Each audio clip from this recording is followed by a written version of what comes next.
Don Bluth, the acclaimed director of two of the most popular animated films of all time, An American Tail and The Land Before Time, now takes you on his most magical adventure ever. All dogs go to heaven. But only one dog ever came back. Hi, Charlie. Hi. Will you shut up? I'm alive. Charlie, it's really you. The story of a canine con artist with a second chance at life who became a little girl's only chance for happiness. I'm an orphan. A girl who talks to animals. Could you please tell me which one of you is going to win today's race?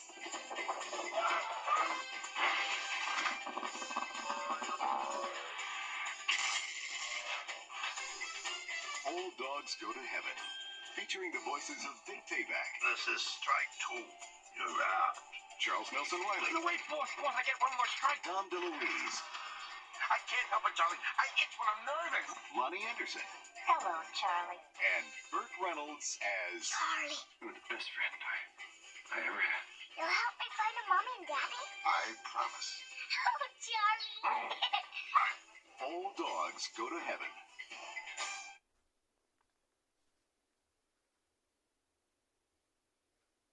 By the way, this was Joni Barsley's last role of voice actor who played Ducky from The Land Before Time. There's a reason why she does not do voice acting anymore. You pretty much know what happened to her. Those of you who watched this movie before, this was her very last role.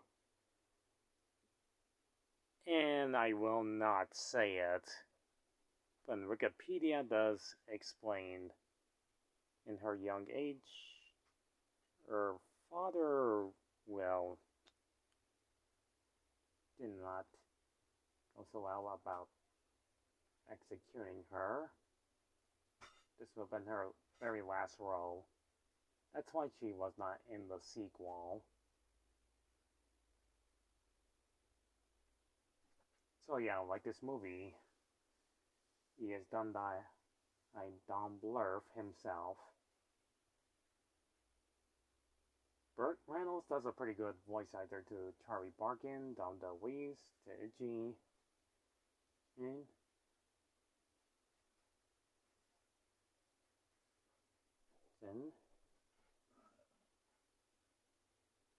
and plays Carface, the main villain of the movie. And yes, I will get to number 2 and 3 very soon. I am not allowed to show clips of the movie, but those of you who watched this movie years ago, you pretty much know where this is going. I hardly talk about the Don Bluth movies. The last one I talked about was basically A Throne Central Park. There were some deleted scenes that did not show. I'm going to go ahead and talk about the movie anyways. Plus I forgot about the DVD cover. I remember seeing this movie as a kid when I was younger. It kind of traumatized me for life. It was kind of like a comedy, adventure, horror, and downright dark at most parts. Those of you who watched this movie before, it's about one dog named Charlie Barkin.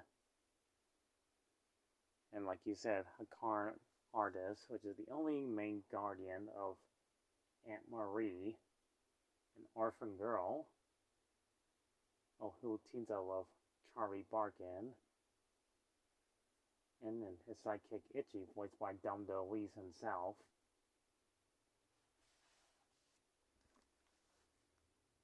And there's a lot of interesting characters. There's in movies like this one. So yeah, unfortunately, I will not show the whole Life is more legal than movie. you think. And Those of you LegalZoom is here watched now. it. Whether it's registering. Don't want to It's get a story of magic. I don't want to get copyrighted. And music. Let's make sweet harmony. Oh, together, baby.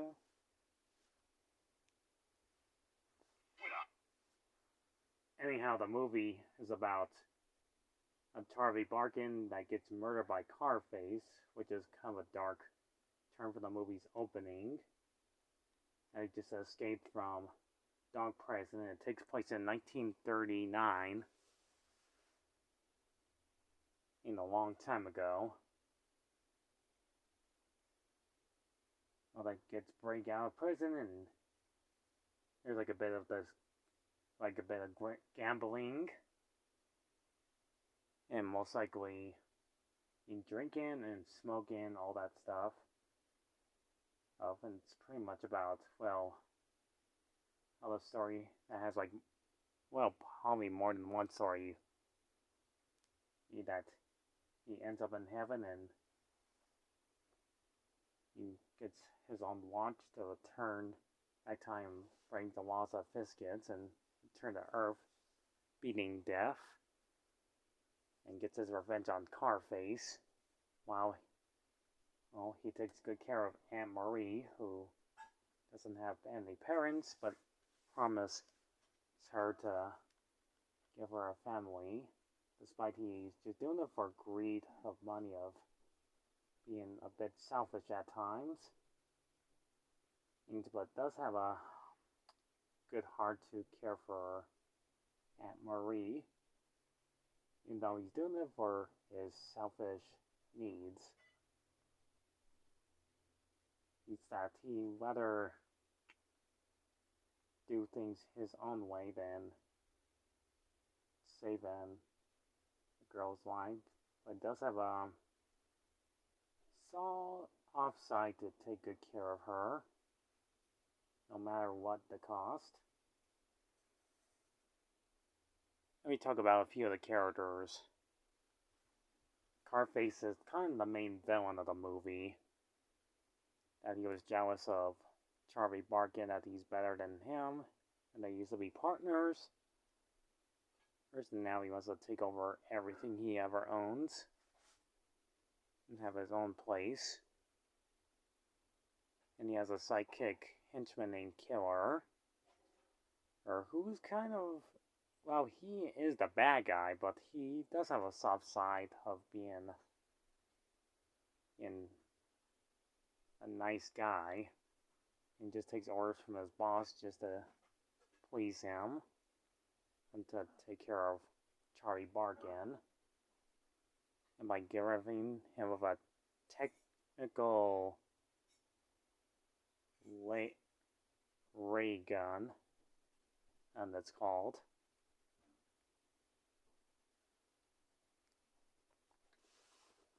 They do like a bit of like gambling and most likely bet on animals on the racing and being successfully rich. That he has to tell Aunt Marie that they're doing a like Robin Hood story, and he's just making it up. I'm just doing fame and fortune, into his selfish need of being greedy, and most likely selfish need that he steals a wallet from a regular family, just to make her have a perfectly good home. However, he just wants to have fun and then do all that, but does care for her to give her nice clothes on and everything else. Ah, bummer. What kind of plants? Some kind of fern? That's Charlie Barkin himself. Summer is my favorite time of year. Yeah, I had to wait until I skipped this part. In the living room with fun pillows.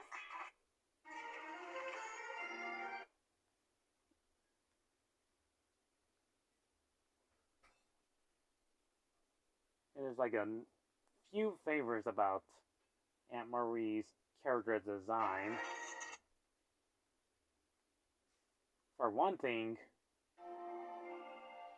And she kind of looks like a younger version of Snow White. And Snow White the Seven Dwarfs. And there's like the love couple, like the husband and wife. The wife kind of looks like from Cinderella, and the husband kind of looks like I would say like Sergei from Sword in the Stone. And we get to like one of the most scariest parts in movie history, that Charlie's dream of never coming back to heaven. And we get to like the most darkest part in movie history, that he ends up in hell.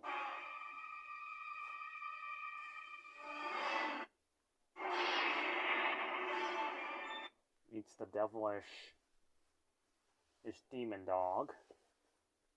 I guess one of the most nightmare-feeling scenes in movie history. Not gonna lie, this dramatized me when I was younger.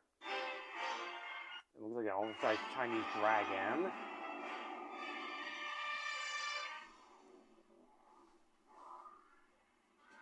I guess they cut it out for a reason, because it seemed way too terrifying for kids these days.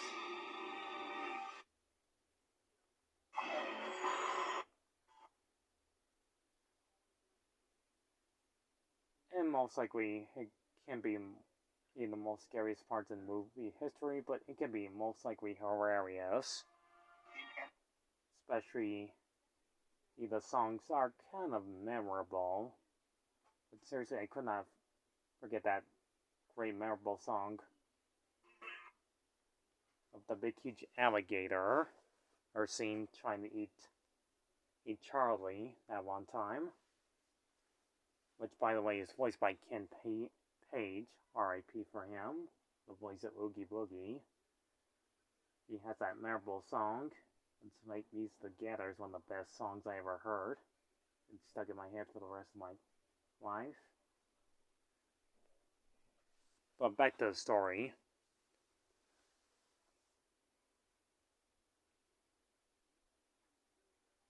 The movie does have some interesting action scenes and most likely exciting scenes in it. I do love, most likely, the animation looks incredible back in the day. It still looks pretty good. It's still fantastic.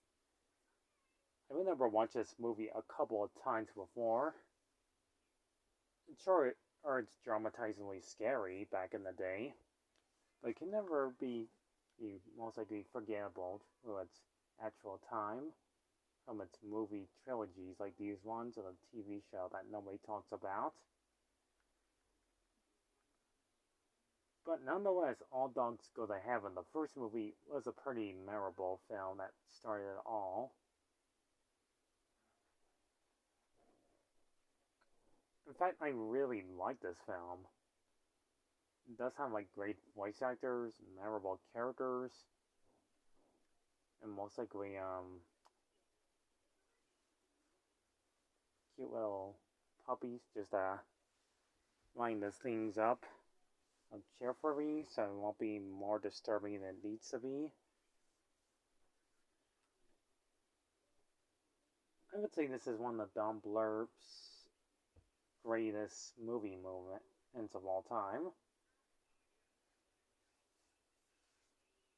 Don't get me wrong, that this movie's not as bad as what people say. It's a pretty good film. I will talk about the sequel very soon. And I will not talk about the animated series because we'll be here all day. But nonetheless, All Dogs Go to Heaven is a pretty good film. It's only like an hour and 20 minutes in. It's meant to be like almost half for kids and most likely for grown adults. But nonetheless, the first film will always be a memorable film of all time. I will talk about number 2 very soon. And yes, I'm aware that most of these actors aren't around anymore, but they still make pretty good voice acting roles back in the day. I slowly take my time to talk about these memorable Don Bluth movies and sequels. But I will not give too much away to those of you who haven't watched it yet. Go check it out. It's really worth your time watching the whole film. You can rent it from the library or do what I do. Watch on my Xbox One system online on YouTube for free. Online. But if you really want to watch a movie, watch on a classic VHS tape or DVD or Blu-ray. You'll have a wonderful time watching the first movie and the sequel. I mean, the story's kind of here and there, just being a big, huge mix-up. Charlie Barkin can be selfish at times, but most likely he does have a good heart. And to save Anne-Marie's life during the climax of the final battle, where the big alligator that attacked him that one time saves his life and chases after Carface and sends him straight to heaven after eating him and wants to get his revenge on the gator. Ending the movie of him breaking the fourth wall saying he'll be back. Which is true that All Dogs Go to Heaven 2 will be a little bit better than the first one. Despite Aunt Marie is not in it. But it does have some depressing and most likely darker tones in it. But can never be stopped to be one of the most memorable films out there in history time.